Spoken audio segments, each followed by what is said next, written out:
Hi guys, it's Zoe from Triple Goddess Astrology, and I know I've been talking about this Aquarian stellium a lot in my stories, in my posts, in my last video, and so I just wanted to give a detailed description on how this stellium in Aquarius is affecting everyone more personally based on their rising sign. My horoscopes are for the rising sign primarily. The whole chart is created from the first house, which is the rising sign. All of the houses in your chart are determined by what is in the first house. And so listening for your rising sign first, it's going to give you more manifestations that are more physical, that you can see out in your reality. The sun, you can listen to your sun as secondary, and then your moon sign you can listen to as well if you want a more subjective and personalized internal energy. And those three together can give you a really good holistic picture. But if you're going to just listen to one, listen to the rising, and then the sun's secondary, always in that order.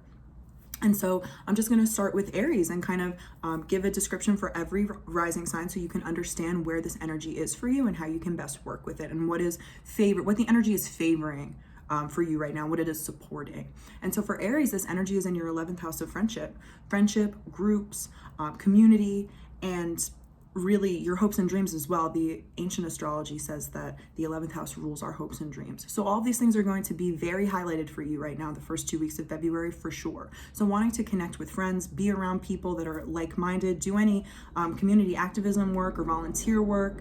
And even if you can only connect with people on the internet, forming internet community and just wanting to be around, not so much like you can hang out with your partner if you have one, but really just wanting to cultivate and deepen your friendships and be around people, communicate and connect, definitely at an intellectual level as well. For Taurus and for Taurus rising, this is happening in your 10th house. And so having all of this energy in your 10th house, your career, the 10th house is career, public status, public reputation. And so your career is top of mind, really feeling connected to it. Some Tauruses can feel tension and stress at work and wanting to change. Taurus especially is getting hit really hard by these squares. All of the fixed signs are. So Taurus, Scorpio,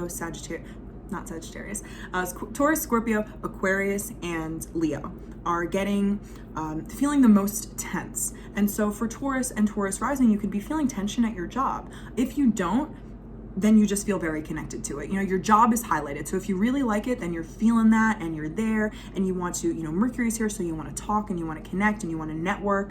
Venus is here. And so you can feel really emotionally connected to it. So that's really good if you enjoy your career. Now, if you don't, there's so much focus here that you're going to really notice it. Mercury's here. So you're going to want to talk about it. Venus is here. So if you don't feel connected, like from the heart, then you're going to feel that really strongly. So either way, your career is highlighted. If you need to make changes, this is the time to really get in touch with that, since we do have this Mercury retrograde here that allows you to sort of take a step back and look at what's going on and how you want to change it and the changes you want to implement. Even if you really like your job, you can make some good, you can have some good insights on how you can sort of show up better. And for Gemini and Gemini rising, this is occurring in your 9th house. And so the 9th house is the house of travel, growth, expansion, and also learning, higher learning. And so having this energy in your 9th house, you could feel really compelled to want to take a trip if that's available to you, even if it's to a neighborhood you've never been to before. When you have all this energy in your 9th house, you can sometimes feel like you want to go, you want to expand, you want to travel, you want to it would be really nice to take like some sort of webinar or class if you have the time, because your mind is really craving expansion at this time. And so having all of this energy here in the 9th house, you're going to want to learn and even teach. If you are in a profession or even just in a position where you can teach people, or you are a teacher, then you're going to feel very lit up about this. If you feel held back or restricted in any way, or if your day-to-day life feels really boring, you're going to feel that too, because when the 9th house is activated, we want something new, we want to expand, we want to travel, we want to learn. And so incorporating that into your life right now is really important, because otherwise you're going to feel really cagey. And so for Cancer and for Cancer rising, this is happening in your 8th house. And so having all of this energy in your 8th house, it can feel kind of heavy, because the 8th house is really, it's a dynamic house. It's a house that's ruled by Scorpio. So, it's deep. But having all this energy in your 8th, the 8th has to do with, it runs a spectrum. deep intimacy, intimacy with self and and your partner, sex, your deep held traumas, and also other people's money that you get from outside sources, taxes, debt, and money that is like other people's things, like benefiting from other people's resources. So all of these things, I know it seems like a lot, but all of this is highlighted for you right now. So I would say, number one, you can definitely really benefit from deep inner healing work, however that looks for you. Going to therapy or doing a different kind of therapy, getting hypnotized at this time, or doing some past life regression, that would be really helpful. You can get connected to your deepest fears and anxieties and intimacy issues, and sort of begin to transmute that, or even to understand what has been holding you back from getting deeply intimate in relationships, or things that you hold on to from one relationship to the next. Even if you're in a long-term relationship, this can be really helpful to sort of, it's going to bring those things up, which can be painful, but bring them up in order to be released, you know? Another thing is that you can, if you have debt, you can be made very aware of it. You can pay off debt right now. You can get help from an outside source as well. This is tax season, and the 8th house has to do with taxes. So maybe doing your taxes right now would be really helpful as well. So all of these things are highlighted for you right now with all of this Aquarian energy.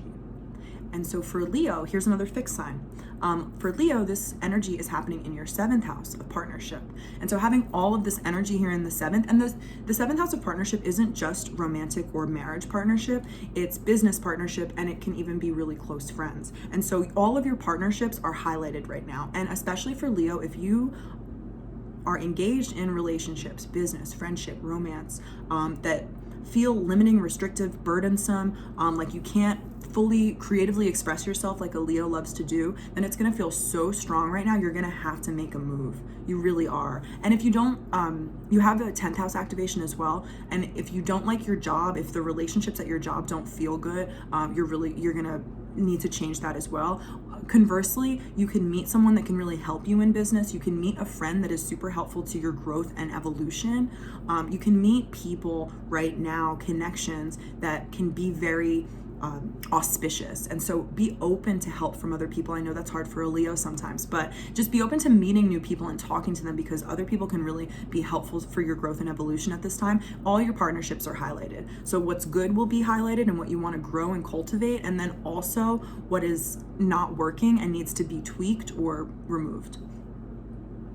And then for Virgo and Virgo rising. So for Virgo rising, this is going to be in your 6th house. And so the 6th house is the house of work, daily routines, daily health habits, and service to other people. And so having this house activated with so many planets, so many personal planets, you can feel really busy. The 6th house is a house of like, what you do every day. And so having so much energy here, it can make you very busy, very focused on your work and what you're doing at work. Again, similar to that 10th house energy, if you enjoy what you do, you can feel overwhelmed, but still sort of like lit up. If you don't enjoy what you do, it's going to be so apparent to you right now, and it's really going to sort of show you what you need to change. This is about streamlining your day-to-day experience. This is about streamlining your health. If anything that you're eating or isn't feeling good to you, or if you need to sort of change your workout routine or implement one, this is going to be very highlighted for you. And it would be a good time to start any sort of exercise routine, a new diet, not like a diet, I'm not promoting diet culture at all, but maybe cutting out dairy or eating more greens, something like this. If you haven't been feeling good in your body, and Virgos always feel this, then it's going to be really apparent. You're going to want to switch up your routines in that way. And you can, this year for Virgos, I know this is only like a short horoscope, but this year for Virgos is so good for getting a new job if you don't like it, for learning something new, for acquiring new information that allows you to show up better in your day-to-day life. And so to sort of focus on that, what do you want to expand on? What can streamline your day-to-day and make you feel more whole and complete? That is what's coming up for you right now. And for Libra and Libra rising, this is occurring in your 5th house. So this is a really nice energy. Having all of these planets in your 5th house, the 5th house is the house of joy, expansion, creativity, passion, play, children. And so all of these things are highlighted. You can really sort of get very much in touch with your creativity. If you've been sort of ignoring it or not making enough time for art, for music, either creating these things or just, you know, experiencing them and enjoying them, then now is going to be the time that you're going to really feel like you want to explore creative avenues and engage in all creative pursuits, and that's going to really light you up. This is a very heart-centered energy as well. It's authentic. It's you wanting to show up authentically in your relationships. If there are any friendships that you have in particular that don't feel authentic, that don't feel sort of heart-centered and based in love and joy and mutual respect, you're really going to feel that. But the fifth house activation is really nice. It's like rediscovering your joy. The fifth house is the house of joy.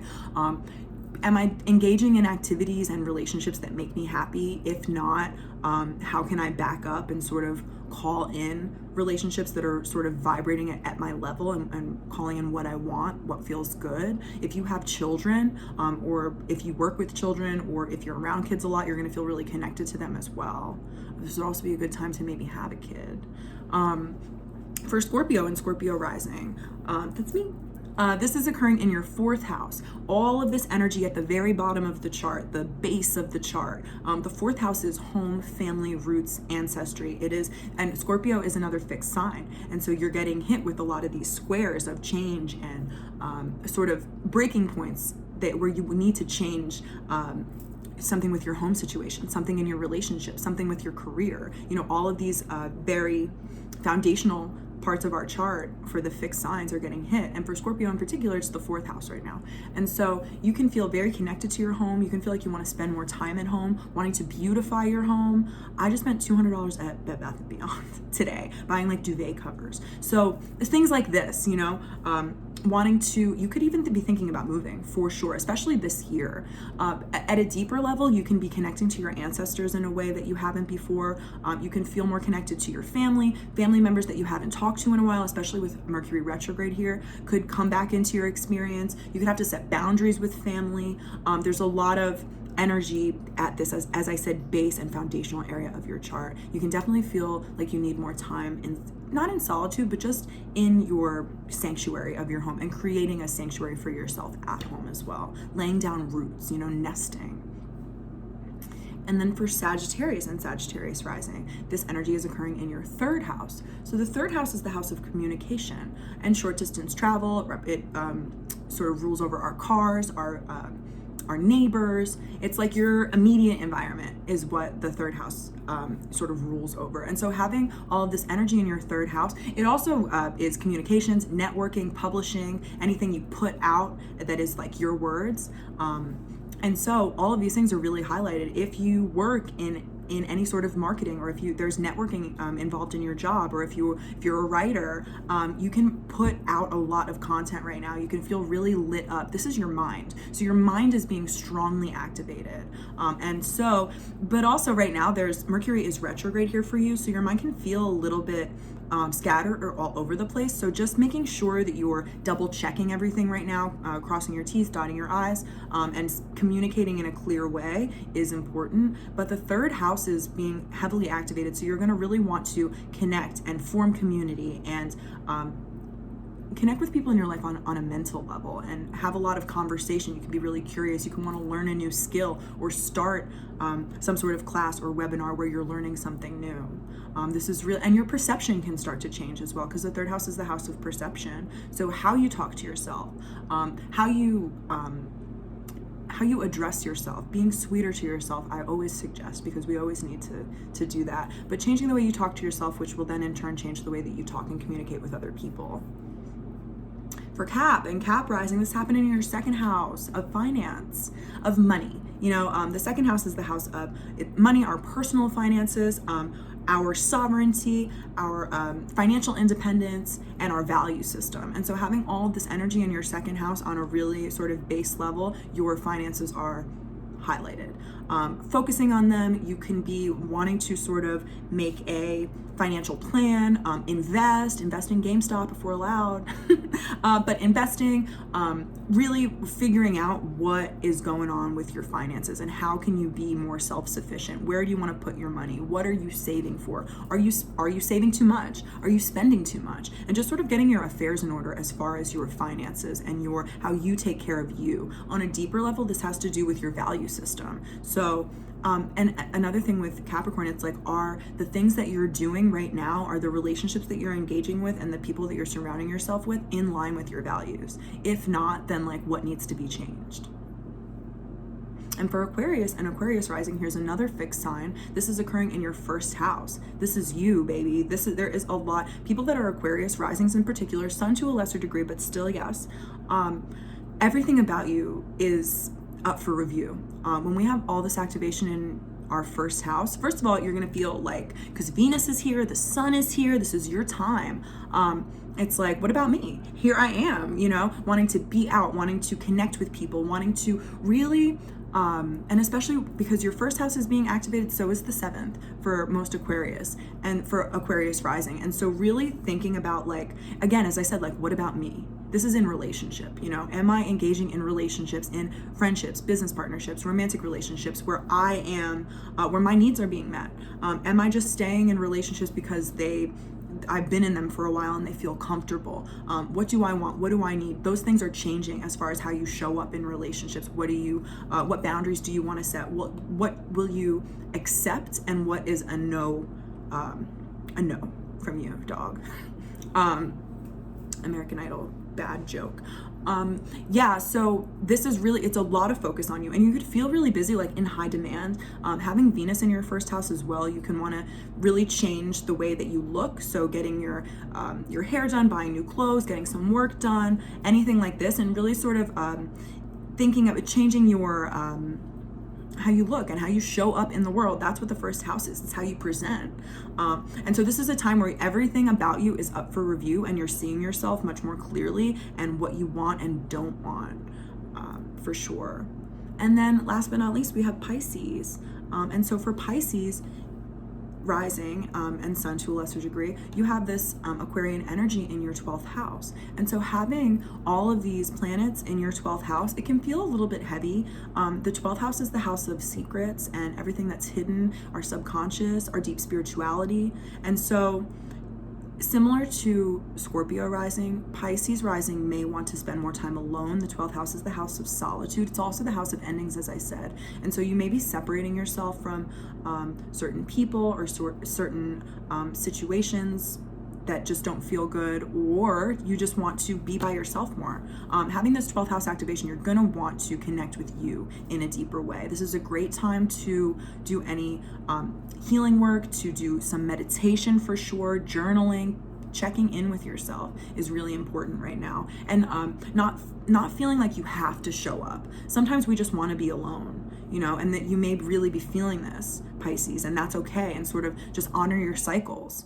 And this is a cycle where Pisces rising definitely just would do really well with being, not being in the mix so much, spending time with you and sort of parsing through how you feel and what's been going on, because it could be feeling kind of muddy and not understanding your true feelings and what's going on and what's driving you. So to sort of check in with yourself and check back with you is really supported, and you're gonna get a lot of insight when you do that. Okay, so that's all 12 signs. I hope that everyone really enjoyed this and it gave you some clarity and some clarity of direction. I would really suggest that you take what you have learned today about where this is occurring in your chart and try to work with this energy, and so you can experience the magic of astrology and the magic of working with the cycles of your life instead of against them, or just sort of like putting your energy in all these different places. When we direct our energy and we understand what is favored for us, we can really create magic in our lives. And so, yeah, if you have any questions, please comment below. I'm always available for personal readings as well. So send me a message if you want to set something up.